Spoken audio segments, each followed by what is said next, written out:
This here is the beautiful Cades Cove of the Great Smoky Mountains. Beautiful place. And millions of visitors visit this place year after year. They see the beauty of the history and the scenic views. It's just breathtaking. But most know nothing about the history of what they're looking at. Now, these old Smoky Mountains are just part of the Appalachias like all the other mountains down this Appalachia chain. And they hold a lot of mystery besides just being beautiful. They are among the oldest mountains in the world. And they had a lot of secrets, a lot of mystery that just can't be explained. Now, this old Cades Cove is nestled here in the valley below the Great Smoky Mountains. And at one time there was 700 people lived here, 137 homes, 12 cemeteries, 5 churches, about 5 schools. A lot of history's passed through here. And there's a lot of stories, unexplained stories, that's gone and lost in history. Well, I'm going to share a few with you on this video of some of the unexplained stories, which I'm sure there's so many more, of Cades Cove.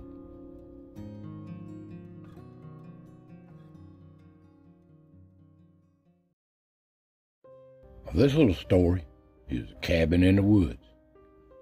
Now, this comes from reliable people that's passed this down through generations, and they still see it today, but I haven't seen it myself. I've got to get in here and trying to catch the right conditions to see this. They say this cabin is in the woods, but there's no cabin in the woods. And it's located, they've been seeing it, around the southern end of the loop road, going east when you're going out on the left side down in the woods. They'll see a cabin down in there just as plain as day. And I've got to get in there and witness that myself and do some better research on it. But no, I haven't seen it, but this is the story. They'll say there'll be a cabin. You look down in the woods and there'll be a cabin down there just as plain as day. But when you go down there, it just disappears. And when you get down there, there's no sign of a cabin ever being there. No sign. And people of the cove from generations back said they can remember no cabin ever being there. But they see a cabin in the woods. So there's a little story on that. I'll do some more research on that, exactly the location of it. And that's what I was told from reliable sources. It's kind of like, is it just the right conditions of the fog or the mist in the morning or the afternoon? I don't have enough detail, but they swear these witnesses has seen this. Now, I know there's some strange things goes on around these houses, and sometimes it's just for people that's got the gift of seeing or hearing such things. But if you believe in that thing, like I did a couple of years ago at the Tipton house, I heard some strange voices.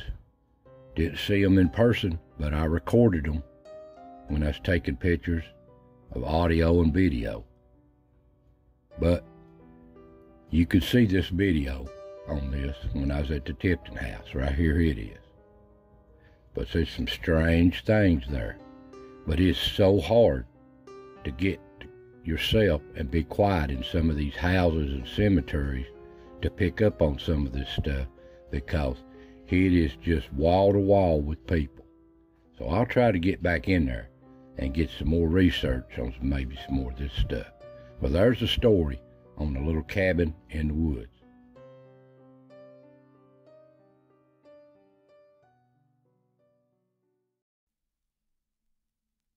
Now, this story is a strange ghost light back in the turn of the 1900s. Now, I try to simulate these best I can. And these come from reliable people telling me these stories. Old stories of times gone by. Well, anyway, this story took place up the Parsons Branch Road one night. And this little story circles around a couple of guys doing some moonshining, like they always did in these old mountains. And one of them was up there keeping the steel going, and the other one would keep it supplied, bringing it corn mash and stuff from down there in the valley. And they had a pretty good little operation going, just trying to make some extra money. And the old guy supplying stuff, he had a real trusty horse there. Sure-footed, he said. Wasn't afraid of nothing. Go do anything. Trustworthy horse. Well, late in the evening, he'd go down to one of them 5 different mills down in the cove there. There was a lot more mills in the cove than the cable mill, that's for sure. Well, he'd get his corn mill, or his corn ground up late in the evening, keep it supplied.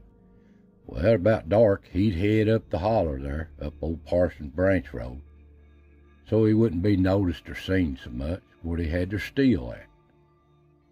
He headed up that old holler.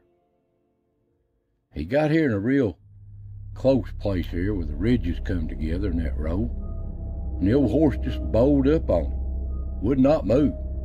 Wouldn't move a muscle, he said. Just sit there. And all of a sudden, there was a light come down the ridge on one side, down the mountain, went down to the road, right in front of him, and just stood there. And what it was. And it finally eased off across the other side and went up the ridge on up the mountain, out of sight. But that old horse, it still wouldn't move. He couldn't make it move.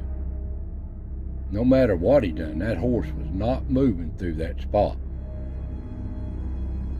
So he had to finally convince it to go around another route. That horse would not go through that spot. And what in the world was that? Well, anyway, he run his supplies on up there and got that part done. Told his buddy. Buddy wouldn't believe him. And well, anyway, it wasn't the next day or two, a close family member died. They just died for no apparent reason. And he got to thinking that just a bad omen, that he needed to quit what he was doing. And his family was real religious anyway. And that was just a bad omen sign for him to quit what he's doing, or he's going to lose his whole family. So he just absolutely quit everything, changed his life. So there's a story on that. So I just try to not mention no names, just to protect the family. And there's a story from a reliable people. So that's the story on the strange ghost life.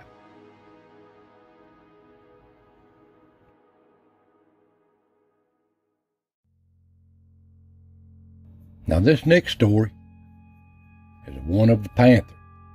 Now, us mountain people, we call them wampus cats, wild cats, even just painters. The old people call them painters. Now back here in the cove, back in the 1800s, mid-1800s, they would hear sounds in the woods late in the evening. Some say it's like a woman wailing, but it's some kind of cat, and they never really could see it. Never really could see it. But they would hear it time to time. Well, late in the fall, the first frost, farmers would get together and they would slaughter their hogs for the winter. Now this old farmer here, he lived a farm over from his neighbor. So he come over and helped him one evening. All day long, late up in the evening, butchering hogs for the winter. And he was kind of messy. He had hog blood on him and everything where they'd been slaughtering them all day long. So he started home late one evening. It was getting dark. getting dark on him, real quick. Before you know it, it was really dark, and the moon was shining good. Well, he got to hearing something, noticing something, walking up in the leaves with him. He'd stop to listen, he'd stop. He'd move on, he'd move on. Well, it got closer and closer, and he'd some growling noises every once in a while. And before he knows it was real close, and he heard it took off running. Well, all he had on him was a knife, where he'd helped with his neighbor there on the hog. Well, he got his knife ready, and all of a sudden that thing, whatever it was, jumped off that ridge, had him wide open. Before he noticed, it was right open. And he throwed his arm up there and his knife out there and started fighting it. Well, it was a big old cat. Big cat, he said. Rumor goes that he fought it off there, gouging it here and there, around the head, anywhere he could to get it off of him. And after a few minutes of striking it with that big knife, he finally got it off of him. But he just didn't want to really leave. It was just growling and crying. And it finally just went off into the mountains. Well, that scared him to death. He got on home. Next morning, word spread like wildfire around this cove. Everybody knowed about it before long. Well, by the next night, all the people got together, the hunters, the old men, the old mountain men. They got their dogs together. They're not going to put up with this, because they knowed it'd be in their livestock or hurt one of their kinfolk, so they wasn't putting up with that. So they headed out in the mountains that evening. Well, they turned the dogs loose. It wasn't long. Them dogs were on the trail. And man, they was on it. But it never would tree. It just kept moving and moving. Before long, the dogs, they was out of hearing distance.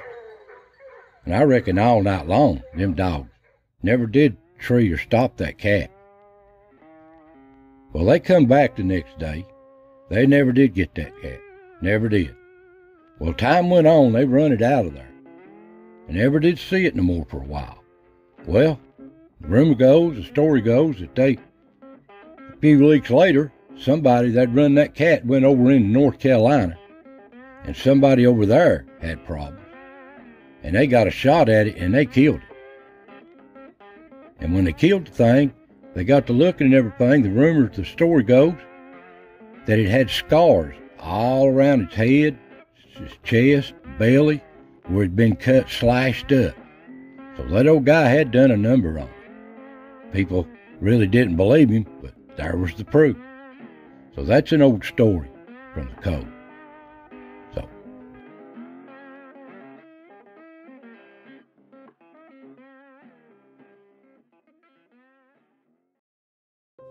The final unexplained stories of this video is sightings.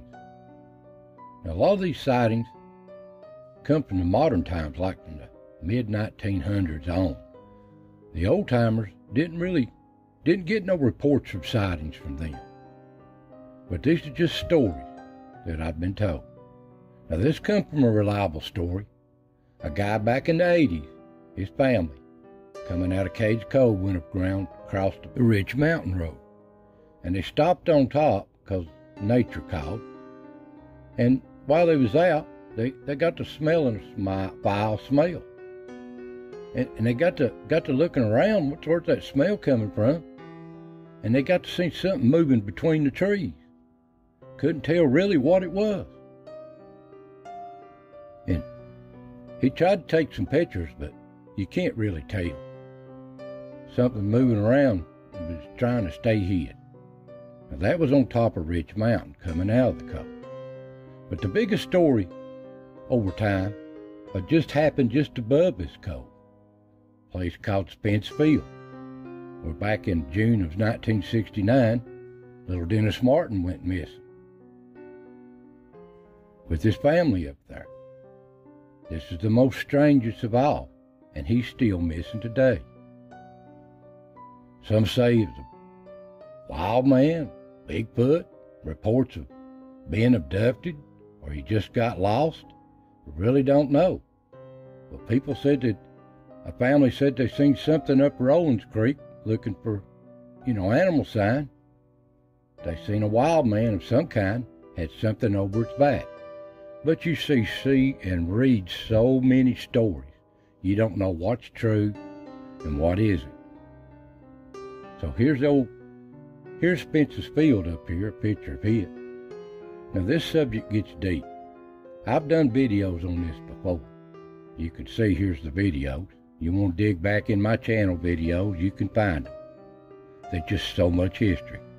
This is a whole video by itself. There's just so much history passed through this Cades Cove.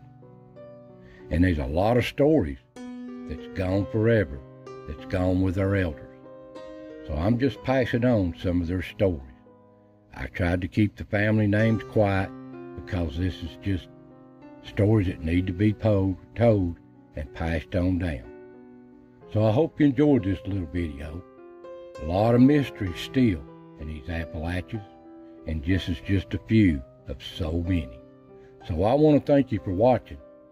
God bless, and I'll see you next time.